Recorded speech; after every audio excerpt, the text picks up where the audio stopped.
நரகத்துல இருந்து காப்பாத்திடுவோம். அதே உள்ளத்துல பெருமையோடு ஒரு மனுஷன் என்னாலதான் எல்லாம், நான் தான் அப்படி, நான் தான் இப்படி என்று பேசி பெருமை அடிக்கிறானே, அவன் அல்லாஹ் என்ன செய்வான்? சொர்க்கத்துக்கு நுழைவிக்க மாட்டான். பெருமை அடிக்க நமக்கு தகுதியே கிடையாது. பெருமை அடித்ததுனாலதான் இப்லீஸ் வழிகட்டான். இப்லீஸ் ஏங்க வழிகட்டான்?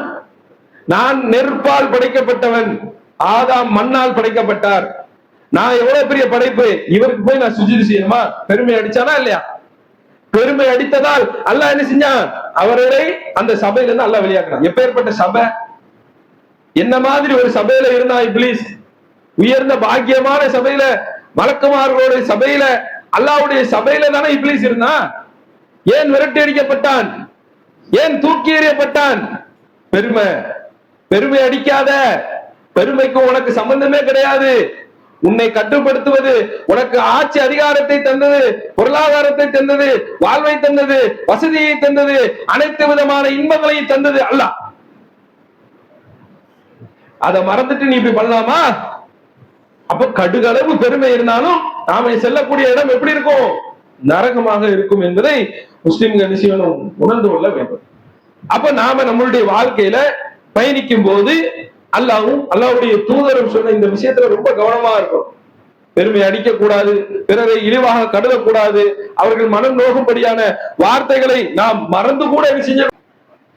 சாந்தியும் சமாதானமும் எம்பெருமானார் நபிகள் நாயகம் ஸல்லல்லாஹு அலைஹி வஸல்லம் அவர்கள் மீதும், அவர்களை பின்பற்றி வாழ்ந்த சத்திய சஹாபாக்கள், சஹாபிய பெண்மணிகள், தாபியங்கள், தபு தாபியங்கள் மீதும், இமாம்கள் மீதும், இந்த சத்திய மார்க்கம் உலகம் எங்கும் பரவுவதற்காக உழைத்த நல்லவர்கள் மீதும், இமாம்கள் மீதும், குறிப்பாக ஜுமா தொழுகையை நிறைவேற்றுவதற்காக கூடியிருக்கக்கூடிய நம் அனைவர்கள் மீதும் என்றென்றும் என்று நிறைவேற்றுவாக என்று பிரார்த்தித்தவராக என்னுடைய உரையை அனுபவம் செய்கின்றேன்.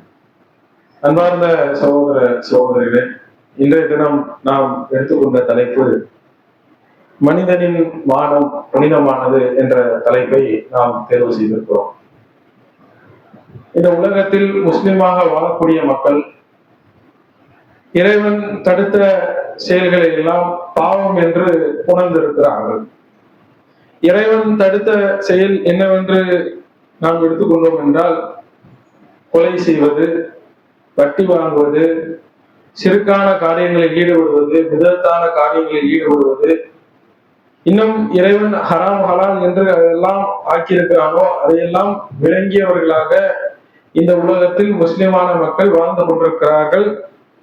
அதை தவறென்றும் புரிந்து வைத்திருக்கின்றார்கள். ஆனால் ஒரு சில இடங்களில் இந்த பாவங்களை எல்லாம் உணர்ந்த மக்கள் கொலை செய்வது, வட்டி வாங்குவது, வரதட்சணை வாங்குவது, அனாச்சாரம், விதத்தான காரியங்களை செய்வது தவறு என்று உணர்ந்திருக்கக்கூடிய மக்கள் கூட சர்வசாதாரணமாக பிறருடைய மனம் நோகக்கூடிய, பிறருடைய மனிதனுடைய மான விஷயத்தில் என்ன செஞ்சிருவாங்க? ஈஸியாக அதை புனிதம் என்று உணராமல் என்ன செஞ்சிருவாங்க? விளையாடக்கூடியதை பார்க்கின்றோம். ஒரு நண்பர்கள் கூட்டம் இருந்தாலும் சரி, 4-5 நண்பர்கள், 5 பேர் 10 பேர் இப்படி ஒரு கேங்கா ஒரு குரூப்பா உட்கார்ந்து பேசிட்டு இருக்கும்போது கூட நாம் அந்த சபைகளிலே பார்க்கலாம். பல்வேறு கருத்து பரிமாற்றங்கள் இருக்கக்கூடிய சபைகளாக அந்த சபை இருக்கும். அந்த சபையில கூட அதுல ஒருத்தர் எவராது ஒரு கருத்தை சொன்னான்னு வச்சுக்கோங்க, நீலாம் ஒரு ஆளா, நீலாம் எனக்கு கருத்து சொல்ல தகுதியே கிடையாது என்று சொல்லி அவர் என்ன செஞ்சிருவாங்க? மட்டம் தட்டக்கூடியவராக, அவருடைய மனம் நோகும்படியாக, அவருடைய மரியாதை கெடும்படியான வார்த்தைகளை என்ன செஞ்சிருவாங்க? டக்கு டக்குன்னு என்ன செஞ்சிருவாங்க? சொல்லக்கூடியவர்களாக இருப்பாங்க. எப்படி கொலை செய்வது பாவம், மோசடி செய்வது பாவம், விபச்சாரம் செய்வது பாவம், திருடுவது பாவம் என்றெல்லாம் உணர்ந்திருக்கக்கூடிய மக்கள் பிறருடைய மனம் நோகக்கூடிய அவருடைய மானம் மரியாதை விஷயத்தில் இந்த மக்கள் அலட்சியமாக இருப்பதை நாம் பார்க்கிறோமா இல்லையா? அதனாலதான் ஹஜ் செய்யக்கூடிய நேரத்துல நபி ஸல்லல்லாஹு அலைஹி வஸல்லம் சொல்றாங்க, ரசூலுல்லாஹ் என்ன செஞ்சிருக்காங்க? ஒட்டகத்தின் மேல உட்கார்ந்து இருக்கிறாங்க. ஒட்டகத்துக்கு மேல உட்கார்ந்து இருக்கிறாங்க. அப்படி ஒட்டகத்தின் மேல் உட்கார்ந்து இருக்கும் போது கீழே ஒரு மனிதர் கடிவாளத்தை பிடித்துக் கொண்டிருக்கிறார். அந்த சூழ்நிலையில ரசூலுல்லாஹ் சில கேள்விகளை கேட்கிறாங்க. இது என்ன நாள் அப்படின்னு கேள்வி கேட்கிறாங்க. இது எந்த மாதம் அப்படின்னு ஒரு கேள்வி கேட்கிறாங்க. சகாபாக்கள் எல்லாம் என்ன செய்யறாங்க, அமைதியாக இருக்கிறாங்க. இது என்ன நாள் அப்படின்னு கேட்டோன்னே சகாபாக்களுக்கு ஒரு சந்தேகம். இந்த நாளுக்கு ரசூலுல்லாஹ் ஏதோ புதிதாக ஒரு பேர் வைக்க போறாங்க போலுக்கு அப்படின்னு சொல்லி நினைச்சாங்க, அமைதியாக இருக்கிறாங்க. அப்ப ரசூலுல்லாஹ் சொல்றாங்க, நஹருடைய நாள் அல்லவா, நஹருடைய நாள் அல்லவா, அதாவது துல்ஹஜ் மாதத்துடைய 10வது நாள் அல்லவா அப்படின்னு கேட்கிறாங்க. அதுக்கு அடுத்து ரசூலுல்லாஹ் இது என்ன மாதம்னு கேட்டாங்கல்ல, அந்த மாதம் குறித்து கேட்கும்போது அப்பவும் என்ன செய்றாங்க, சஹாபாக்கள் அமைதியாக, வேற ஏதோ பேர் வைக்க போறாங்க புதுசா, அதனாலதான் ரசூலுல்லாஹ் அப்படி கேட்கிறாங்க அப்படின்னு நினைச்சுக்கிறாங்க. அப்ப ரசூலுல்லாஹ் சொல்றாங்க, இது துல்ஹஜ் மாதம், இது துல்ஹஜ் மாதம் தானே அப்படின்னு சொல்லி ரசூலுல்லாஹ் கேள்வி கேட்கிறாங்க. அப்ப அடுத்து ரசூலுல்லாஹ் சொல்றாங்க, புனிதமான இந்த ஊர் மக்கா புனிதமான ஊர் தானே, புனிதமான இந்த ஊரில் புனிதமான இந்த மாதத்தில் இன்றைய தினம் எவ்வளவு புனிதமானதோ அது போல உங்கள் உயிர்களும் உங்கள் உடைமைகளும் உங்கள் மான மரியாதையும் புனிதமானது. அல்லாஹ்வுடைய தூதர் என்ன சொல்றாங்க, துல்ஹஜ் மாதம் புனிதமானது, அந்த ஊர் புனிதமானது, காபாவை நம்ம எவ்வளவு மதிக்கிறோம், மக்காவை நாம எப்படி மதிக்கிறோம், இந்த நாள் புனிதமான நாள் என்று நாம் எவ்வாறு கருதுகிறோம், அதை போன்று ரசூலுல்லாஹ் சொல்றாங்க, உங்களுடைய உயிர்கள் உங்களுடைய உடைமைகள் உங்களுடைய மானம் உங்களுடைய மரியாதை இது புனிதமானது என்று நபி ஸல்லல்லாஹு அலைஹி வஸல்லம் சொல்றாங்க. இங்க வந்திருப்பவர் வராதவர்கிட்ட போய் இந்த செய்தியை சொல்லுங்க, அவர் கூடுதலாக இதை விளங்கிக் கொள்வார், எடுத்து சொல்வார் என்று நபி ஸல்லல்லாஹு அலைஹி வஸல்லம் சொல்றாங்க. அப்ப நல்லா விளங்கிக்கோங்க, இந்த மானம் மரியாதை விஷயத்துல நபி ஸல்லல்லாஹு அலைஹி வஸல்லம் எந்த அளவுக்கு புனிதம் என்று சொல்லியிருக்காங்க பாருங்க. ஆனா இன்னைக்கு பாக்குறோமா இல்லையா, சர்வ சாதாரணமாக ஒருவனை அவனுடைய தரம் பார்த்து பேசுவது, அந்த தரத்தை வைத்து அவனிடத்துல என்ன செய்யறது, மட்டம் தட்டி அவனுடைய மனம் நோகும்படியான வார்த்தைகளை நம்ம விடுறோமா இல்லையா. உதாரணத்துக்காக சொல்லலாம், உடம்புல அடிபட்டு உடலில் அடிபட்டு உதிரம் கொட்டும் போது வரக்கூடிய பரிதாபம் இருக்கே, அது கூட உள்ளம் அடிபட்டு ஒருத்தனுக்கு உடம்புல அடிபட்டுருச்சு, ரத்தம் கொட்டுது, ஐயையோ அடிபட்டிருக்கு என்று ஒரு பரிதாபமான மனநிலை வரும், காப்பாற்றணுங்கிற எண்ணம் வரும், உதவி செய்யணுங்கிற எண்ணம் வரும். அதே எண்ணம் உடலில் அடிபட்டிருக்கக்கூடிய அந்த நேரத்தில் வரக்கூடிய அதே எண்ணம் ஒரு மனிதனுடைய மனம் நோகும்படியான வார்த்தைகளை சொல்லி அவனுடைய மானம் விஷயத்தில் அவனுடைய மரியாதை விஷயத்தில் நாம் அவன் மனதை நோகடித்தால் அவன் எவ்வளவு கஷ்டப்படுவான், மனதார எவ்வளவு உள்ளுக்குள்ள நொந்து போய் அழுகுவான். அது நம் கண்களுக்கு தெரியாது. உடம்புல அடிபட்டா நம்ம கண்ணுக்கு தெரியும், மனம் அடிபட்டு மனதுக்குள்ள வெந்து போய் நொந்து இன்னைக்கு இந்த மாதிரி ஒரு சபையில 4 பேருக்கு முன்னாடி 40 பேருக்கு முன்னாடி இவ்வளவு இழிவுபடுத்தி விட்டார்கள், என்னுடைய மானத்தில் விளையாண்டு விட்டார்கள், என்னுடைய மரியாதையில் விளையாண்டு விட்டார்கள் என்று சொல்லி அவன் மனதால் நோகும் போது மன ஓட்டங்களை பார்க்கக்கூடிய அல்லாஹ் அதை உணர்வானா இல்லையா, அல்லாத கண்காணிப்பானா இல்லையா. அப்ப அவனுடைய மானம் மரியாதை விஷயத்தில் என்ன செய்கிறார்கள், மறுமையை நம்பி வாழக்கூடிய முஸ்லிம்கள் சர்வ சாதாரணமாக என்ன செய்யறாங்க, கையாளுவதை பார்க்கிறோமா இல்லையா. நாம் நன்றி உணர்வோடு இருக்க வேண்டும்.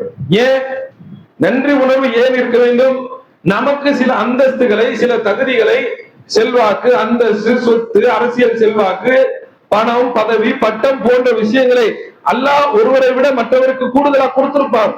அதன் மூலமாக நாம் என்ன செய்ய வேண்டும், நன்றி செலுத்த வேண்டும், நன்றி செலுத்த கடவுள் பெற்ற மக்களாக இருக்க வேண்டும்.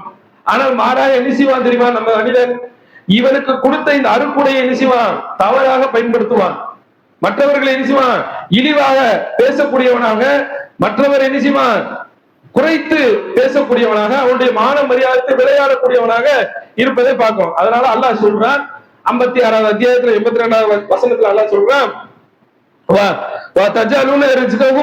உங்களுக்கு வழங்கப்பட்ட அருக்குடைகளை அன்ஹும் துஹத்திபூன், நிச்சயமாக நீங்கள் பொய்யென கூறுவது ஈடாக ஆக்குகிறீர்களா, நான் கொடுத்த அருக்குடையை பொய்யாக ஆக்கி உங்களை நீங்களே என்ன செய்றீங்க, மட்டம் தட்டி ஒருவரை தாழ்த்தி ஒருவரை உயர்த்தி பேசிக் கொள்கிறீர்கள் என்று சொல்லக்கூடிய செய்தியை பார்க்கிறோம்.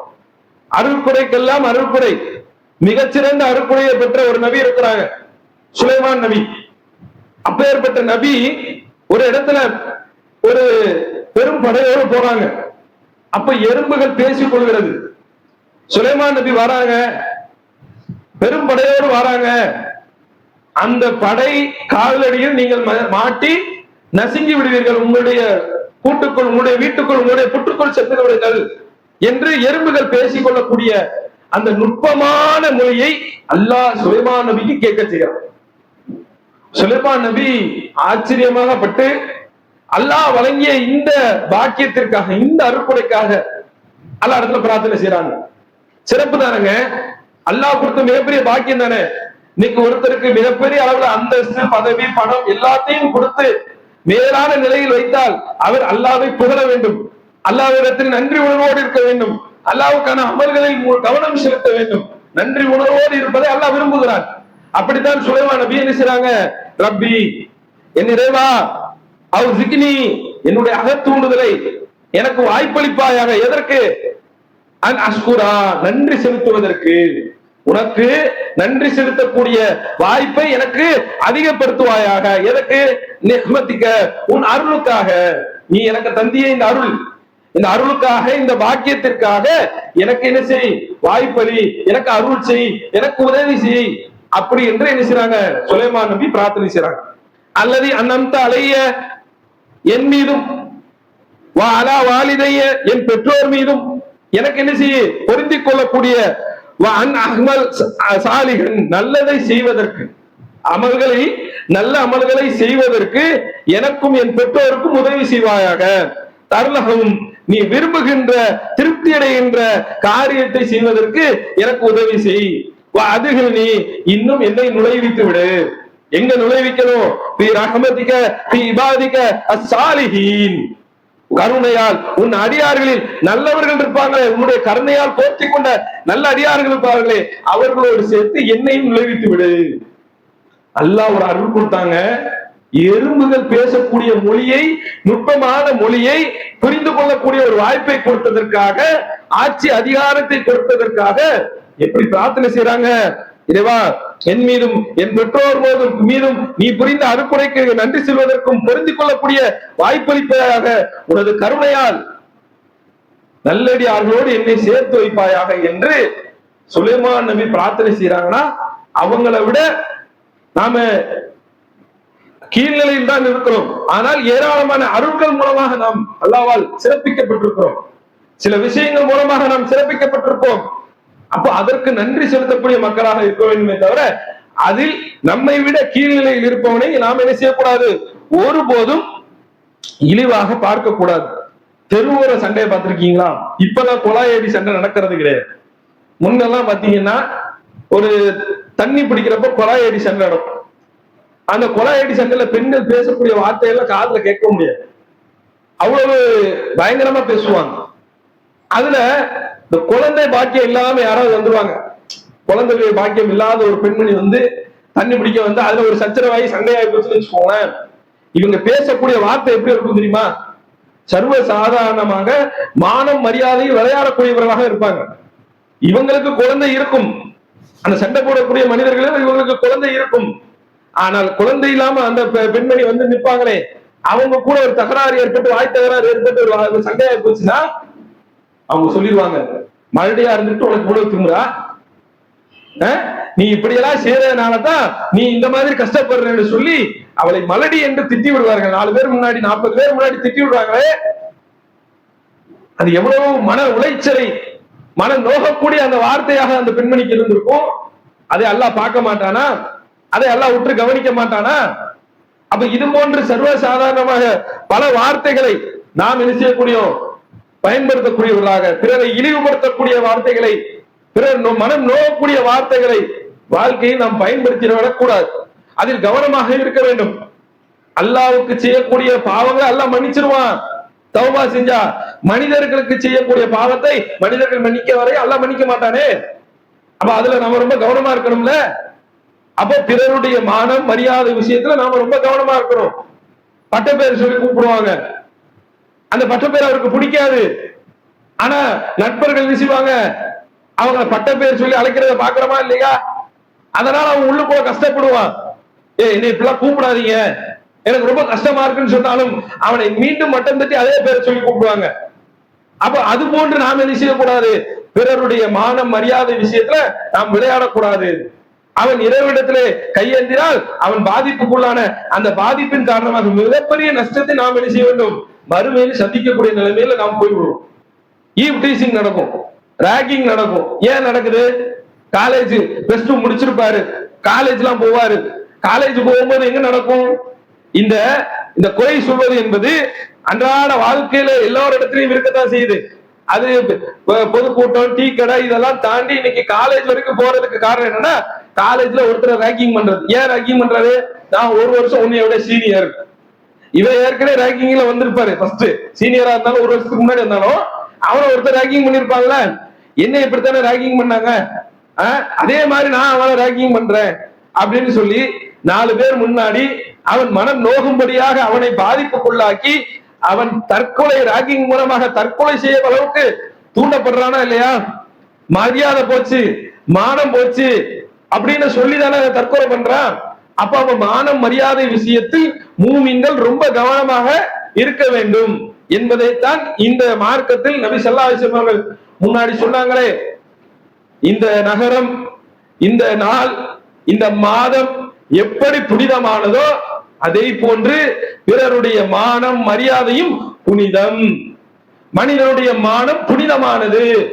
அந்த புனிதமான விஷயமானத்தில் நாம் என்ன செஞ்சிடக்கூடாது, விளையாண்டு விடக்கூடாது என்று சொல்லக்கூடிய செய்தியை பார்க்கிறோம்.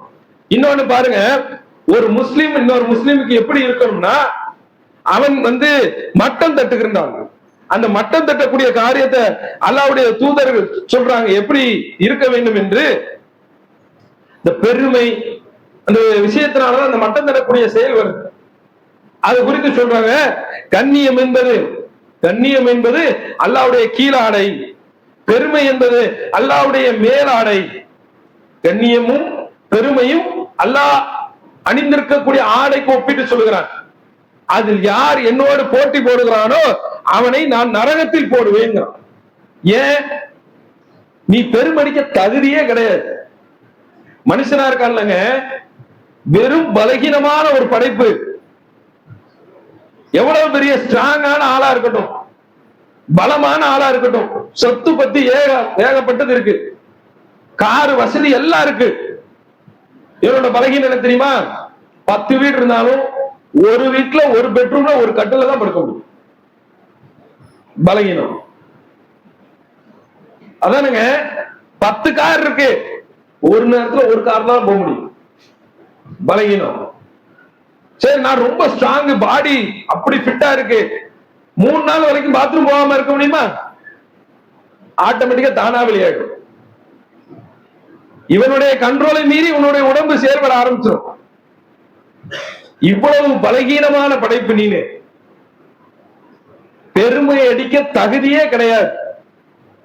உனக்கு நான் சில அருள்கொடைகளை தந்திருந்தால் அந்த அருள்கொடையை வைத்து நீ பிறரை மட்டம் தட்டுவியா, பிறரை இழிவா பேசுவியா, அவனுடைய மான மரியாதை விஷயத்துல நீ விளையாடுவியா என்று அல்லாஹ் கேட்கிறான். அப்போ பெருமை என்ற ஒரு விஷயம் நம்ம இடத்துல துளியும் இருக்கக்கூடாது. உன்னை போன்ற மனிதன் தான் அவன், சக முஸ்லிமானவன் உனக்கு சகோதரன். அவனுடைய மான மரியாதை விஷயத்துல நீ விளையாடாத, பெருமை அடிப்பதற்கு நீ தகுதி கிடையாது என்று அல்லாஹ்வுடைய தூதர் சொல்றாங்க. அதே மாதிரி உள்ளத்தில் கடுகளவு ஈமான் இருந்தாலும் அவர் என்ன செய்ய மாட்டார், நரகத்திற்கு செல்ல மாட்டார். அதே மாதிரி உள்ளத்துல, யாருடைய உள்ளத்துல கடுகளவு பெருமை இருந்துச்சுன்னு வச்சுக்கோங்க, அவர் அல்லாஹ் சொர்க்கத்துல நுழைக்க மாட்டார். ஈமான் இருக்கலாங்க, ஈமான் கடுகளவு இருந்தாலும் அல்லாஹ் ஒரு கட்டத்துல எப்படி செஞ்சிருவான், நரகத்துல இருந்து காப்பாத்திடுவான். அதே உள்ளத்துல பெருமையோடு ஒரு மனுஷன் என்னாலதான் எல்லாம், நான் தான் அப்படி, நான் தான் இப்படி என்று பேசி பெருமை அடிக்கிறானே, அவன் அல்லாஹ் என்ன செய்வான், சொர்க்கத்துக்கு நுழைவிக்க மாட்டான். பெருமை அடிக்க நமக்கு தகுதியே கிடையாது. பெருமை அடித்ததுனால இப்லீஸ் வழிகட்டான். இப்லீஸ் ஏங்க வழிகட்டான்? நான் நெருப்பால் படைக்கப்பட்டவன், ஆதாம் மண்ணால் படைக்கப்பட்டார், நான் எவ்வளவு பெரிய படைப்பு, இவருக்கு போய் நான் சுஜூது செய்யணுமா? பெருமை அடிச்சானா இல்லையா? பெருமை அடித்ததால் அல்லாஹ் என்ன செஞ்சான், அவரை அந்த சபையில இருந்து அல்லாஹ் வெளியாக்கினான். எப்பேற்பட்ட சபை, என்ன மாதிரி ஒரு சபையில இருந்தா இப்லீஸ்? உயர்ந்த பாக்கியமான சபையில, மலக்குமார்களுடைய சபையில, அல்லாஹ்வுடைய சபையில தானே இப்லீஸ் இருந்தான். ஏன் விரட்டி அடிக்கப்பட்டான்? ஏன் தூக்கி எறியப்பட்டான்? பெருமை. பெருமை அடிக்காத, பெருமைக்கு உனக்கு சம்பந்தமே கிடையாது. உன்னை கட்டுப்படுத்துவது, உனக்கு ஆட்சி அதிகாரத்தை தந்தது, பொருளாதாரத்தை தந்தது, வாழ்வை தந்தது, வசதியை தந்தது, அனைத்து விதமான இன்பங்களையும் தந்தது அல்லாஹ். அதை மறந்துட்டு நீ இப்படி பண்ணலாமா? அப்ப கடுகளவு பெருமை இருந்தாலும் நாம செல்லக்கூடிய இடம் எப்படி இருக்கும்? நரகமாக இருக்கும் என்பதை முஸ்லிம்கள் நிச்சயம் உணர்ந்து கொள்ள வேண்டும். அப்ப நாம நம்மளுடைய வாழ்க்கையில பயணிக்கும் போது அல்லாஹ்வும் அல்லாஹ்வுடைய தூதரும் சொன்ன இந்த விஷயத்துல ரொம்ப கவனமா இருக்கும். பெருமை அடிக்க கூடாது, பிறரை இழிவாக கருதக்கூடாது, அவர்கள் மனம் நோகும்படியான வார்த்தைகளை நாம் மறந்து கூட செய்யக்கூடாது, சொல்லிவிடக் கூடாது என்று கூறியவனாக என்னுடைய முதல் உரையை முடித்துக் கொள்கிறேன்.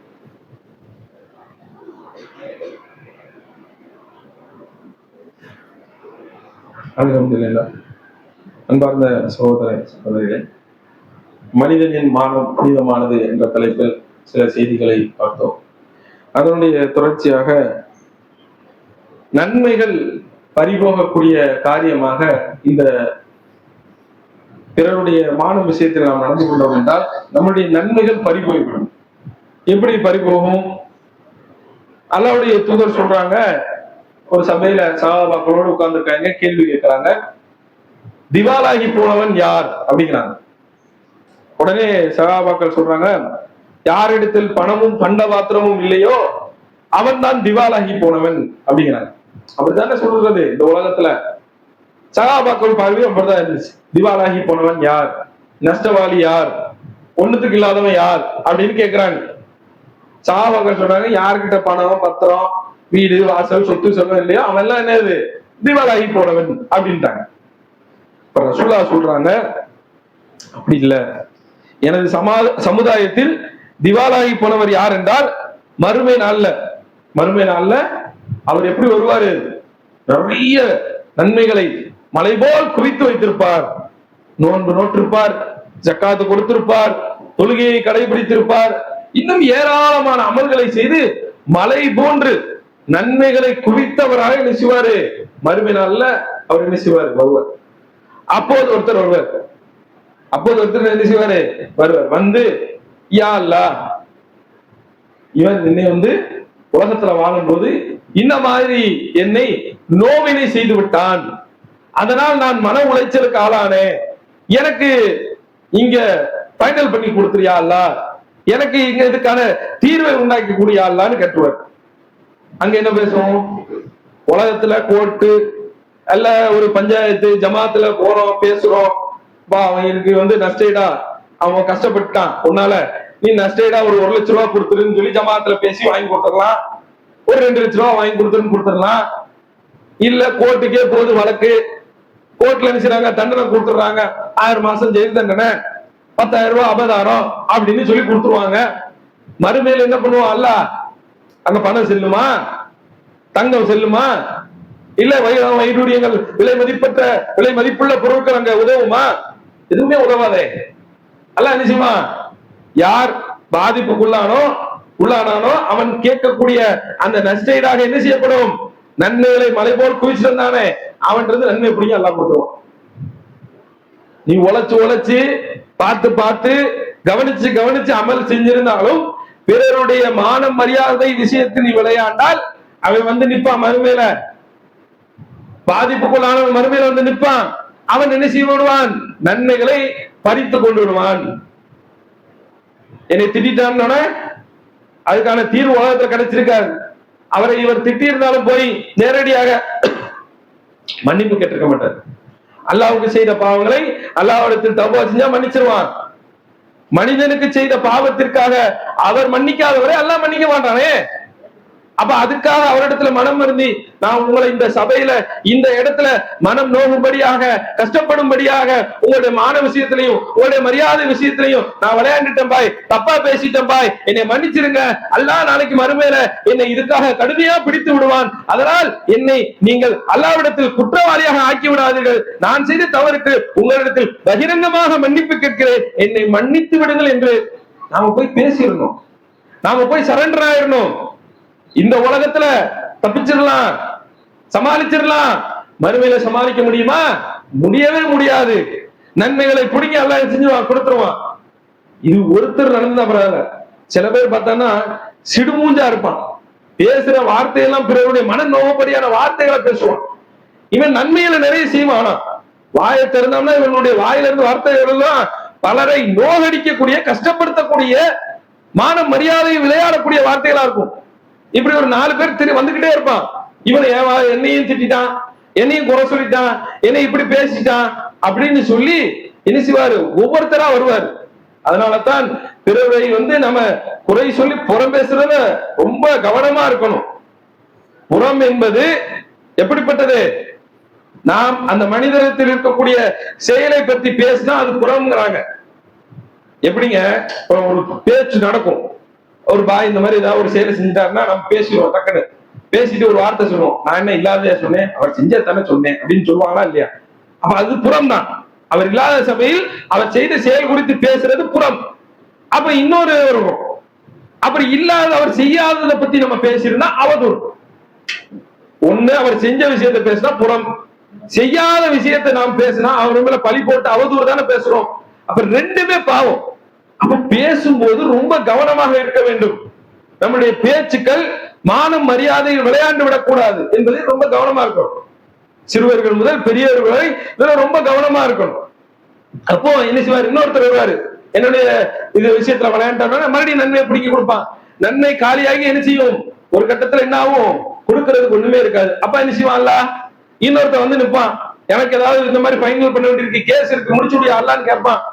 அப்ப என்ன செய்வான்ல, யார் வழக்கு கூட எடுத்தாரோ அவர் எடுத்திருக்கக்கூடிய தீமையை பிடுங்கி இவங்கிட்ட கொடுத்து இவனை என்ன செஞ்சிருவாரு, அல்லாஹ் என்ன செய்வான், நரகத்துக்கு அனுப்பி விடுவான். அவர் என்ன செய்வாரு, சொர்க்கவாதியாக மாறி விடுவார். அப்போ நன்மை எல்லாம் பாழாய் போய் தீமையை சுமந்து கொண்டு சொர்க்கத்திற்கு செல்லக்கூடிய பாக்கியம் பெற்ற மனிதனாக வந்த ஒரு மனிதன் நரகத்திற்கு செல்வதற்கு காரணம் என்ன? பிறரை இழிவாக பேசுவது, மான மரியாதையை விளையாடுவது. இவன் தான் திவாலாகி போனவன். அப்ப இந்த விஷயத்துல நாம் ரொம்ப கவனமாக இருக்க வேண்டும். அல்லாஹ்வுடைய தூதர் சொல்றாங்க, ஒரு முஸ்லிம் இன்னொரு முஸ்லிமுக்கு எப்படி இருக்க வேண்டும், லா யல்லிமுஹு வலா யுஸ்லிமுஹு. ஒரு மூமின் இன்னொரு மூமினுக்கு ஒரு சகோதரன், அவன் என்ன செய்ய மாட்டான், அவனுக்கு அநீதி இழைக்க மாட்டான். ஒரு மூமின் இன்னொரு மூமினுக்கு துன்பம் தரக்கூடிய எந்த ஒரு அநீதியையும் செய்ய மாட்டான். அதே மாதிரி அவன் அநீதிக்கு ஆளாகும்படி எந்த ஒரு காரியத்தையும் செய்ய மாட்டான். அப்போ நாம் என்ன செய்ய வேண்டும், ஒரு மூமினுடைய விஷயத்திலும் சரி, பிற மனிதர்களுடைய விஷயத்திலும் சரி, கவனமாக மான மரியாதை விஷயத்தில் நாம் இருக்க வேண்டும் என்பதை நாம் உணர்ந்தவர்களாக இருக்க வேண்டும். இன் அசாபத்தகு சர்ராவு சக்கா, இறை விசுவாசிகளுக்கு மகிழ்ச்சி ஏற்படும் போது, இறை நம்பிக்கையாளர்களுக்கு மகிழ்ச்சி ஏற்படும் போது அவன் என்ன செய்ய மாட்டான், தற்பெருமை கொள்ள மாட்டான். அவன் என்ன செய்ய மாட்டான், இது என்னாலதான் நடந்துச்சு அப்படின்னு சொல்லி தற்பெருமை கொள்ள மாட்டான். மாறாக அதற்கு பகரமாக இறைவனுக்கு நன்றி செலுத்துவான். சுலைமான் நபி செஞ்சாங்களா இல்லையா? சுலைமான் நபிக்கு கிடைத்த பாக்கியத்திற்காக அவர்கள் நன்றி செலுத்தினார்களா இல்லையா? அதே போன்று நாம் இருக்க வேண்டும். மூமின்களுடைய மான விஷயத்தில் கவனமாக இருக்க வேண்டும். அல்லாஹ் நமக்கு தந்த அருட்கொடைகள் விஷயத்திற்கு நாம் என்ன செய்ய வேண்டும், தற்பெருமை கொள்ளாது அதற்காக இறைவனுக்கு நன்றி செலுத்தக்கூடிய மக்களாக இருக்க வேண்டும். ஒரு அறிவிப்பு, இன்ஷா அல்லாஹ் இன்னைக்கு வசூல் செய்யக்கூடிய வசூல் என்பது அம்மாபட்டினத்துடைய பள்ளிவாசலுடைய முதல் தரத்திற்காக வசூல் செய்யப்படுகிறது. உங்களுடைய பொருளாதாரங்களை பள்ளிவாசலுக்காக என்ன செய்யுங்க, அதிகம் கொடுத்து உதவுமாறு கேட்டுக்கொண்டு என்னுடைய உரையை முடித்துக் கொள்கிறேன். வாஹிதவான அல்ஹம்துலில்லாஹி ரப்பில் ஆலமீன்.